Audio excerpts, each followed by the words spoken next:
देखिए, हमारे पास दो प्रकार के कंट्रोल सिस्टम होता है। एक होता है ओपन लूप कंट्रोल सिस्टम। इसका definition, an open loop control system is one in which the control action is independent of the output. अब देखिए दूसरा, closed loop control system. A closed loop control system is one in which the control action is somehow dependent on the output। देखिए, जो open loop control system होता है उसमें चाबी नहीं रहती है। ओपन लूप सिस्टम में इनपुट तथा आउटपुट के बीच में कोई भी कनेक्शन नहीं होता है। ओपन लूप सिस्टम में मान लीजिए आप किसी घर में ताला लगा गए और ताला टूटा कि नहीं टूटा, मतलब जो आउटपुट है उससे कोई मतलब नहीं है, तो उसे ओपन लूप कंट्रोल सिस्टम बोलते हैं।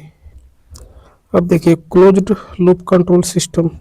A closed loop control system is one in which the control action is somehow dependent on the output. जैसे मान लीजिए कि कोई घर है, यदि उसमें ताला लगा देते हैं और फिर उसके बाद सीसीटीवी कैमरा भी लगा देते हैं, तो अगर मान लीजिए कोई ताला तोड़ रहा है तो सीसीटीवी कैमरा के माध्यम से आपके यहाँ पर फीडबैक चला जाएगा, तो आप पुनः जो इनपुट है उसमें कोई परिवर्तन कर सकते हैं। तो इसे क्लोज्ड लूप कंट्रोल सिस्टम बोला जाता है। दूसरी भाषा में बोले तो जिसमें फीडबैक होता है उसे क्लोज्ड लूप कंट्रोल सिस्टम बोलते हैं, तथा जिसमें फीडबैक नहीं होता है उसे ओपन लूप कंट्रोल सिस्टम बोलते हैं। देखिए, क्लोज्ड लूप सिस्टम में जब इनपुट देते हैं तो आउटपुट के यहाँ से फीडबैक आता है, और देखिए जब फीडबैक तथा इनपुट का कंपैरिजन करते हैं तो एरर जनरेट होता है। देखिए, फीडबैक पॉजिटिव भी हो सकता है और फीडबैक नेगेटिव भी हो सकता है। और देखिए फिर पुनः इस जो एरर होता है यह पुनः इनपुट के रूप में कंट्रोल एक्शन में जाता है और फिर दोबारा आउटपुट बढ़िया वाला प्राप्त होता है। देखिए, एरर बराबर होता है इनपुट माइनस फीडबैक सिग्नल। यह जो एरर होता है यह पुनः कंट्रोल एक्शन में दिया जाता है और फिर कंट्रोल एक्शन के द्वारा इस एरर के हिसाब से आउटपुट को सेट कर दिया जाता है। देखिए, ओपन लूप सिस्टम सिंपल होता है तथा इकोनॉमिकल होता है, मतलब सस्ता होता है, तथा क्लोज्ड लूप जो सिस्टम होता है वह मतलब कॉम्प्लेक्स जटिल होता है तथा महंगा भी होता है। अब देखिए, जो ओपन लूप सिस्टम होता है वह लेस एक्यूरेट तथा लेस रिलायबल होता है, तथा closed loop system more accurate तथा मोर रिलायबल होता है। यह मोर एक्यूरेट इसलिए होता है क्योंकि इसमें फीडबैक लगा होता है। Open loop system more stable होता है जबकि closed loop system less stable होता है। ओपन लूप सिस्टम फास्ट काम करता है जबकि क्लोज्ड लूप सिस्टम धीमी गति से काम करता है। देखिए, कुछ इम्पोर्टेंट ओपन लूप तथा क्लोज्ड लूप सिस्टम के एप्लीकेशन, जैसे देखिए ट्रैफिक लाइट कंट्रोलर। जो ट्रैफिक लाइट कंट्रोलर होता है वह ओपन लूप कंट्रोल सिस्टम का एक एग्जाम्पल है, क्योंकि ट्रैफिक लाइट एक नियत समय पर बंद होती है तथा जलती है। उसी प्रकार देखिए इलेक्ट्रिक वॉशिंग मशीन भी ओपन लूप सिस्टम का एक बढ़िया उदाहरण है, क्योंकि इसको एक बार अपने से चालू किया जाता है तो यह चलती ही रहती है। और दूसरा देखिए ऑटोमेटिक कॉफ़ी सर्वर, यह भी एक ओपन लूप कंट्रोल सिस्टम का उदाहरण है। ब्रेड टोस्टर, यह भी ओपन लूप कंट्रोल सिस्टम का उदाहरण है। टीवी रिमोट, यह भी ओपन लूप कंट्रोल सिस्टम का उदाहरण है। इमर्सियन रॉड, यह भी ओपन लूप कंट्रोल सिस्टम का उदाहरण है। अब देखिए क्लोज्ड लूप इलेक्ट्रिक आयरन।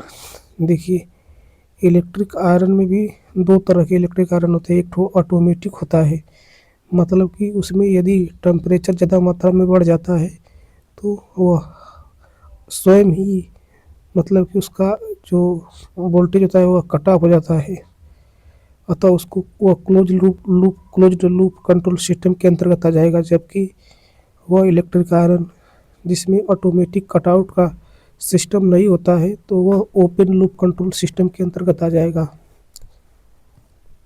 अब देखिए वाटर लेवल कंट्रोलर, यह ऐसा होता है कि जब एक नियत लेवल तक पानी भर जाता है तो अपने आप ही मोटर बंद हो जाता है, तो यह क्लोज्ड लूप कंट्रोल सिस्टम के अंतर्गत आता है। दूसरा ए मिसाइल लॉन्चिंग सिस्टम, यह भी क्लोज्ड लूप सिस्टम के अंतर्गत आता है। देखिए इसी प्रकार ए मिसाइल लॉन्चिंग सिस्टम में भी मिसाइल जब लॉन्च कर दिया जाता है तो उसके बाद यह ट्रैक करता है कि कहाँ पे मतलब कि टारगेट है वहाँ पे जाके फटता है। उसी प्रकार रडार ट्रैकिंग सिस्टम भी होता है। दूसरा ह्यूमन रिस्पायरी सिस्टम भी क्लोज्ड लूप कंट्रोल सिस्टम होता है। मतलब कि जितनी शरीर को अगर सांस की जरूरत होगी उतनी ही सांस अंदर खींचता है, न तो ज़्यादा कम खींचता है न तो ज़्यादा अधिक खींचता है। तो यह भी क्लोज्ड लूप कंट्रोल सिस्टम का उदाहरण है। दूसरा एन एयर कंडीशनर। अब देखिए क्लोज्ड लूप कंट्रोल सिस्टम के बारे में पढ़ेंगे। तो यहाँ पे जो आर एस है उसे इनपुट अथवा रेफरेंस इनपुट सिग्नल बोलते हैं। देखिए इसमें और दो चीज़ और है। देखिए जो सी एस है वह आउटपुट सिग्नल अथवा कंट्रोल्ड वेरिएबल है, और देखिए ई एस जो है वह एक्चुएटिंग सिग्नल अथवा एरर सिग्नल है, तथा जो बी एस है वह फीडबैक सिग्नल है। देखिए दूसरा चीज़ होता है जी एस। इस जी एस को बोलते हैं सी एस बटा के ई एस। जो जी एस होता है वह सी एस बटा के ई एस होता है। इसे फॉरवर्ड पाथ ट्रांसफर फंक्शन बोला जाता है। देखिए फॉरवर्ड पाथ किसे बोलते हैं, तो ई एस से लेकर सी एस तक के बीच में जो रास्ता जाता है उसके ट्रांसफर फंक्शन को बोलते हैं। अब देखिए यहाँ पे जो एच एस होता है वह फीडबैक पाथ ट्रांसफर फंक्शन होता है। देखिए यहाँ पे जी एस और एच एस यह ओपन लूप ट्रांसफर फंक्शन है। देखिए ओपन लूप ट्रांसफर फंक्शन क्या होता है, तो कोई भी क्लोज्ड लूप कंट्रोल सिस्टम है उसमें से फीडबैक को हटा देंगे तो वह ओपन लूप ट्रांसफर फंक्शन बन जाएगा। जैसे यहाँ पे देखिए इनपुट आर एस है, control action G of S है और आउटपुट सी ऑफ एस है, तो इसका open loop transfer function G of S बनेगा। लेकिन ध्यान दीजिए जो यहाँ पे क्लोज्ड लूप कंट्रोल सिस्टम है, यदि इसका ओपन लूप ट्रांसफर फंक्शन पूछे तो वह सिर्फ जी एस नहीं बनेगा, जी एस एच एस दोनों होगा। अब देखिए यहाँ पे जो क्लोज्ड लूप कंट्रोल सिस्टम दिया है, इसका यदि पूछे क्लोज्ड लूप ट्रांसफर फंक्शन क्या होगा, तो हम देख रहे हैं कि इसका जो फीडबैक है वह नेगेटिव फीडबैक है, क्योंकि नेगेटिव टर्मिनल से जुड़ा हुआ है। अतः इसका क्लोज्ड लूप ट्रांसफर फंक्शन हो जाएगा आउटपुट बटे के इनपुट, अर्थात सी ऑफ एस बटे के आर ऑफ एस। इसे क्लोज्ड लूप ट्रांसफर फंक्शन बोला जाता है। दूसरी बात देखिए नेगेटिव फीडबैक के लिए तथा क्लोज्ड लूप ट्रांसफर फंक्शन बराबर टी एस बराबर होता है सी एस बटा के आर एस बराबर होता है जी एस बटा के 1 plus G S H S. अब देखिए पॉजिटिव फीडबैक के लिए क्लोज्ड लूप ट्रांसफर फंक्शन होता है सी एस बटा के आर एस, बोले तो जी एस बटा के 1 minus G S into H S होता है। ध्यान दीजिए, पॉजिटिव फीडबैक में नीचे नेगेटिव तथा नेगेटिव फीडबैक में नीचे पॉजिटिव होता है। देखिए यहाँ पे इफेक्ट ऑफ फीडबैक, यहाँ पे पॉजिटिव फीडबैक तथा नेगेटिव फीडबैक दिया हुआ है। देखिए यहाँ पे पॉजिटिव फीडबैक में ट्रांसफर फंक्शन जीएस बटा के 1 minus G S H S तथा नेगेटिव फीडबैक में ट्रांसफर फंक्शन जीएस बटा के 1 plus G S H S है। अब देखिए यहाँ पे अगर मान लीजिए ओपन लूप सिस्टम होता तो वहाँ पे open loop transfer function GS होता है तथा इस जीएस को ही गेन बोला जाता है। यदि पॉजिटिव फीडबैक होता है तो वहाँ पे जो गेन होता है वह इंक्रीज होता है, gain increase with positive feedback.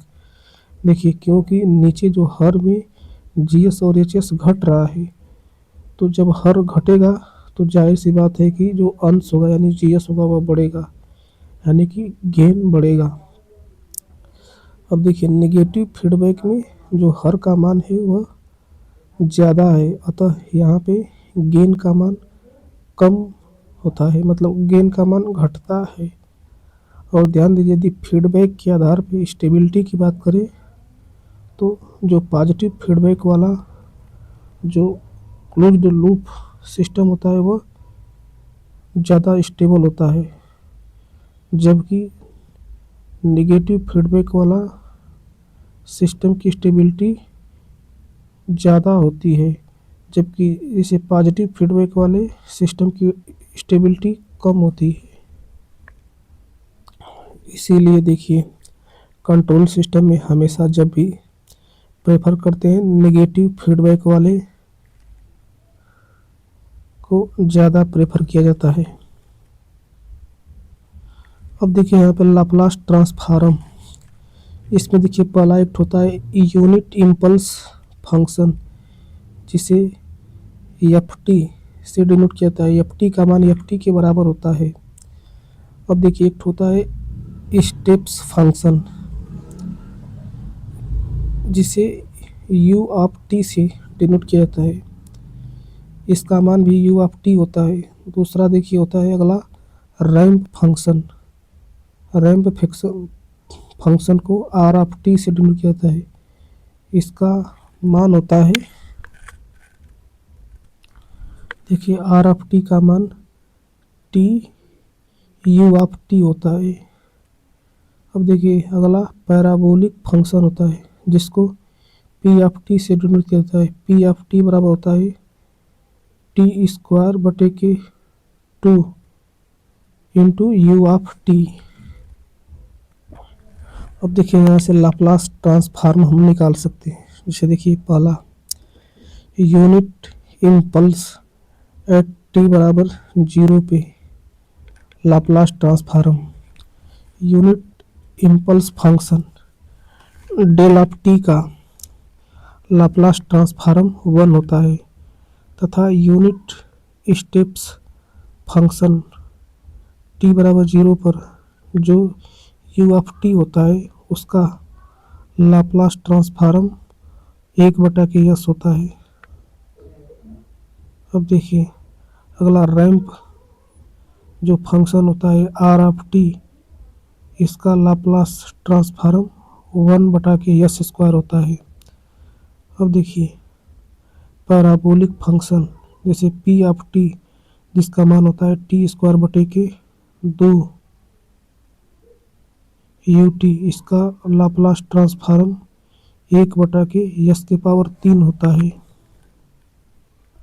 अब देखिए कुछ अदर लाप्लास ट्रांसफॉर्म के फार्मूला, यदि मान लीजिए कोई फंक्शन टी बराबर टी के पावर n है तो उसका लाप्लास ट्रांसफॉर्म फैक्टोरियल n बटा के s के पावर n+1 होता है।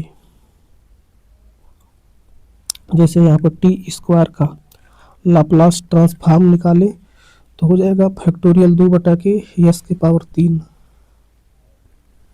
देखिए यदि e के पावर at कोई फंक्शन है तो उसका लाप्लास ट्रांसफॉर्म 1/s - a होता है, तथा e के पावर -at है तो उसका लाप्लास ट्रांसफॉर्म एक बटा के यस प्लस ए होता है।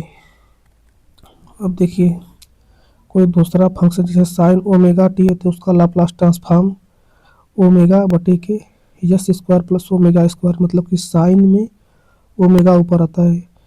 यदि कास ओमेगा टी फंक्शन है तो उसका लाप्लास ट्रांसफॉर्म यस बटा के S square plus omega square, cos में जो यस होता है वह ऊपर होता है। देखिए यहाँ पे टी इंटू ई के पावर ए टी का लाप्लास ट्रांसफॉर्म एक बटा के यस माइनस ए का होल स्क्वायर है। यहाँ पर कुछ नहीं, ई के पावर ए टी का जो लाप्लास ट्रांसफॉर्म एक बटा के यस माइनस ए जो पड़े थे उसी का इसमें गुणा कर दिया है एक ठो। और उसी प्रकार टी इंटू ई के पावर ए टी जो ई के पावर माइनस ए टी जो इसका लाप्लास ट्रांसफॉर्म एक बटा के यस प्लस ए का होल स्क्वायर है। यहाँ पर भी वही ई के पावर माइनस ए टी का जो लाप्लास ट्रांसफार्मर है उसी से गुणा कर दिया है। इसी प्रकार टी के पावर एन इंटू ई के पावर माइनस ए टी का लाप्लास ट्रांसफॉर्म फैक्टोरियल एन बटा के यस प्लस ए के पावर एन प्लस वन होगा। तो देखिए अगला ई के power minus A T sine omega T का लाप्लास ट्रांसफॉर्म ओमेगा बटा के कोष्टक में यस प्लस ए का whole square plus omega square. उसी प्रकार ई के power minus A T cos omega T का Laplace transform S plus A बटा के यस प्लस ए का whole square plus omega square. देखिए जो इम्पल्स फंक्शन होता है वह सबसे छोटा होता है, जबकि पैराबोलिक फंक्शन की बात करें तो वह सबसे बड़ा फंक्शन होता है। तो देखिए कभी भी यदि छोटे फंक्शन से बड़े फंक्शन की तरफ जाना होता है तो छोटे फंक्शन को इंटीग्रेट करके बड़े फंक्शन तक जाते हैं, तथा कभी भी यदि बड़े फंक्शन से छोटे फंक्शन की तरफ जाना हो तो वहाँ पर जो बड़ा फंक्शन होता है उसका डिफरेंशिएट करेंगे, यानी अवकलन करके छोटे फंक्शन तक जाते हैं। जैसे देखिए यहाँ पे सबसे पहले यह सॉफ्टी दिया है जो कि इम्पल्स फंक्शन है।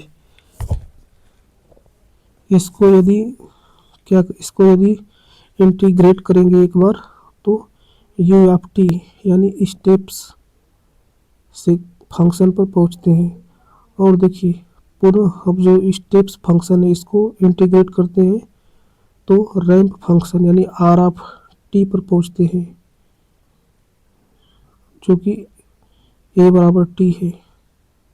देखिए अब देखिए इस रैंप फंक्शन को फिर पुनः इंटीग्रेट करेंगे तो यह पैराबोलिक फंक्शन बोले तो पी ऑफ टी यानी कि टी स्क्वायर बटे के 2 पर पहुंचता है।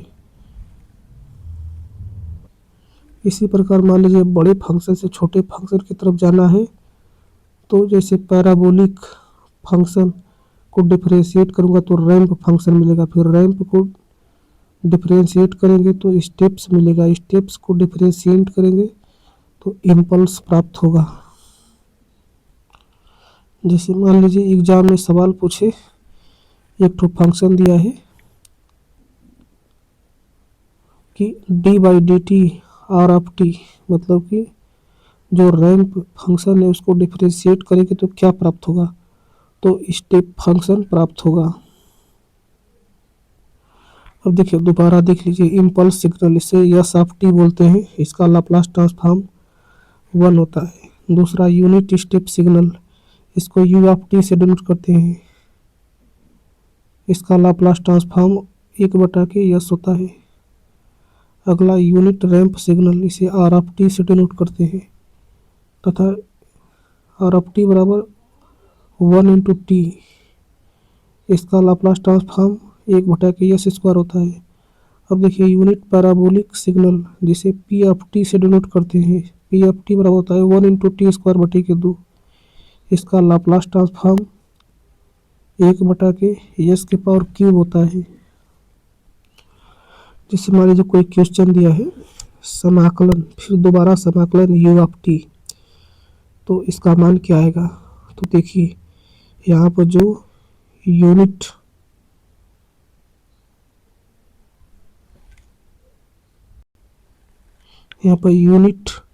स्टेप्स सिग्नल जो है इसको दो बार समाकलन किया जाता है, तो पहली बार में रैंप बनेगा और दूसरी बार में पैराबोलिक फंक्शन बन जाएगा। देखिए यूनिट स्टेप्स का मान 1 होता है तथा रैंप सिग्नल का मान t होता है तथा पैराबोलिक सिग्नल का मान t² होता है तथा इम्पल्स सिग्नल का मान इम्पल्स सिग्नल ही सिर्फ होता है।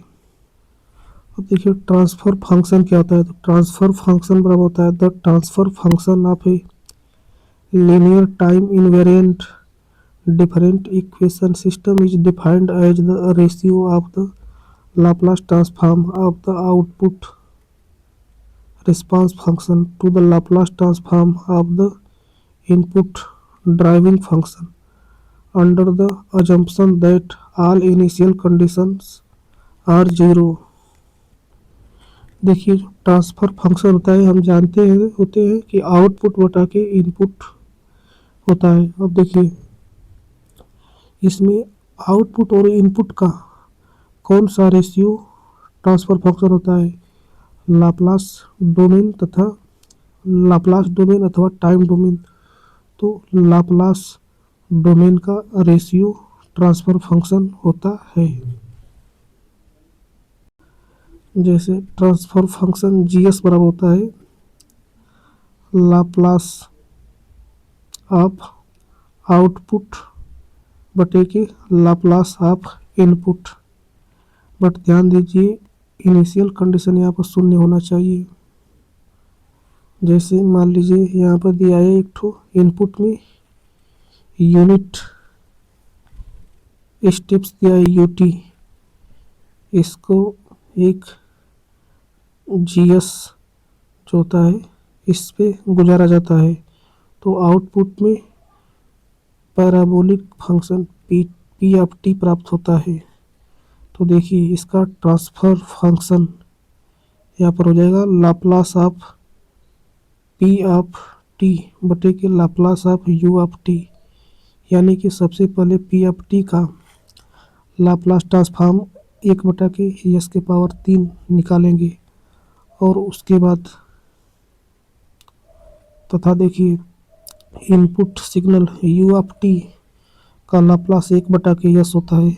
अब देखिए यहाँ पे दोनों का रेशियो यानी 1/(s3) बटे के 1/s यानी कि 1/s², इसका ट्रांसफर फंक्शन होगा। मतलब इसका ट्रांसफर फंक्शन 1/s² एकदम सही है, बाकी गलत है। देखिए यहाँ पे आउटपुट को रिस्पांस फंक्शन बोला जाता है तथा इनपुट को ड्राइविंग फंक्शन बोला जाता है। देखिए यहाँ पर एक ठोस शर्त होती है ट्रांसफर फंक्शन में निकालते समय कि बशर्ते उसका जो इनिशियल कंडीशन आर जीरो, मतलब कि कोई भी जो सिस्टम होगा उसमें आर तथा एल तथा सी मतलब इंडक्टर तथा कैपेसिटर लगे होंगे, तो उनका जो स्टोर एनर्जी हो वह शून्य होनी चाहिए। कोई भी एनर्जी शुरुआती अवस्था में स्टोर नहीं होनी चाहिए, तभी जो ट्रांसफर फंक्शन होगा वह सही होगा, नहीं तो अन्यथा गलत होगा। जैसे ओम का नियम होता है ना कि जब ओम का नियम में जो टेम्परेचर होना चाहिए वह हमेशा कांस्टेंट होना चाहिए, तभी ओम का नियम फॉलो करता है। उसी प्रकार जो लाप्लास ट्रांसफॉर्म जो ट्रांसफर फंक्शन का कंडीशन तभी फॉलो करती है जब प्रारंभिक अवस्था में इंडक्टर तथा कैपेसिटर के मध्य स्टोर एनर्जी का मान शून्य होना चाहिए। Poles and zero of a transfer function. देखिए इसमें जो वाई एक्सिस होता है उसे जेड ओमेगा से डिनोट करते हैं, वह इमेजिनरी एक्सिस होती है, तथा जो एक्स अक्ष होता है वह रियल एक्सिस होता है जिसे सिग्मा से डिनोट किया जाता है। यह देखिए एस प्लेन है। अब देखिए पोल जीरो प्लॉट, जो देखिए पोल होता है उसे एक्स से डिनोट करते हैं तथा जीरो को जीरो से डिनोट किया जाता है, पोल को क्रॉस से डिनोट किया जाता है, क्रॉस से। देखिए यहाँ पे मूल बिंदु एक ठो पोल है और -7 पोल है। बाकी जो बीच के दो बिंदु हैं वे 0 हैं। जैसे देखिए यहाँ पर ट्रांसफर फंक्शन दिया है कोष्टक में s+1 इंटू दूसरे कोष्टक में s+5 बटे के s इंटू कोष्टक में s+7। तो देखिए जो कोष्टक में है प्रत्येक के बराबर 0 करके s का मान निकालेंगे। तो देखिए यदि s+1 बराबर 0 करेंगे तो s बराबर -1 आएगा, तथा s+5 बराबर 0 करेंगे तो s बराबर -5 आएगा। फिर देखिए s+0 बराबर 0 करेंगे तो s का मान 0 आएगा, और देखिए s+7 बराबर 0 करेंगे तो s का मान -7 आएगा। अब देखिए दो जो चतुर्थांश है उस पर इन सभी पॉइंट को मतलब -1, -5, -7 तथा 0 को डिनोट करेंगे। तो देखिए 0 और -7 ये पोल हैं, तथा बाकी जो -5 और -1 जो है 0 है। देखिए यहाँ पे यस बराबर सिग्मा प्लस जे ओमेगा से डिनोट करते हैं, जिसमें देखिए यस जो है कॉम्प्लेक्स नंबर है, जिसमें सिग्मा रियल पार्ट है तथा ओमेगा इमेजिनरी पार्ट है। देखिए यहाँ पर एक ट्रांसफर फंक्शन दे दिया है कोष्टक में s+2 का होल स्क्वायर इंटू s+3 का होल कोष्टक इंटू s+8 कोष्टक में सबके बटा में s कोष्टक में s+1 का होल स्क्वायर इंटू s+6। अब देखिए इसमें जितने भी गुणा के रूप में यस वाले पद हैं उनको बराबर करेंगे तो बिंदु आएगा। देखिए s+2 दो बराबर और होल 2 घात है, अतः देखिए यहाँ पे जो यस का मान आएगा -2, -2, फिर -3, फिर -8, फिर 0, फिर -1, फिर -6। ये सब मान जैसे यहाँ पे ऐसे निकालते हैं कि किस मान पर कौन सा मान यस के जगह पर रखने पर जो होगा जो कोष्टक में पद है वे शून्य हो जाते हैं। देखिए अब इसको चतुर्थांश पर प्लॉट करेंगे। तो देखिए वाई अक्ष को जे ओमेगा तथा एक्स अक्ष को सिग्मा से डिनोट करेंगे। देखिए जिन पदों से ऊपर वाला अंश वाला शून्य बन रहे हैं उनको हम लोग पोल बोलते हैं, तथा जिनसे हर वाला शून्य बनता है उसे हम लोग यानी जिससे ऊपर वाला शून्य बनता है उनको हम लोग पोल बोलते हैं, और जो उनको हम लोग 0 बोलते हैं, तथा जिनसे नीचे वाला शून्य बनता है उसको हम लोग पोल बोलते हैं। तो देखिए यहाँ पे एक ठो पोल है 0, दूसरा पोल है -1। यहाँ पर -1 के यहाँ पे 2 ठो पोल है, और देखिए तीसरा जो पोल है वह -6 है। अब देखिए अंश में देखते हैं, अंश में तो अंश में 0 कितने बनते हैं, तो देखिए -2 जो बिंदु है वहाँ पर 2 ठो 0 बनता है, -2, तथा एक ठो 0 -3 बनता है, तथा एक ठो 0 -8 पर बनता है। देखिए यदि मान लीजिए कोई ट्रांसफर फंक्शन दे दिया है 1/s² + 4s + 3, तो इसको लिखेंगे 1/के कोष्टक में s+1 दूसरे कोष्टक में s+3। अब देखिए यहाँ पे हर दिया है, मतलब कि कौन से ऐसे बिंदु हैं जहाँ पे दोनों कोष्टक वाले पद शून्य हो रहे हैं। तो एक ठो तो -1 पर और एक ठो -3 पर, यानी इसके जो पोल होंगे वे -3 तथा -1 होंगे। अब देखिए इस ट्रांसफर फंक्शन का मान यस बराबर -1 पर निकालते हैं तो नीचे हर में शून्य हो जाता है, और जब हर में शून्य हो जाता है तो उसका मान इन्फिनिटी आता है, मतलब -1 बिंदु पर इस ट्रांसफर फंक्शन का मान इन्फिनिटी होगा। अब देखिए इस फंक्शन में थोड़ा सा मॉडिफिकेशन करेंगे।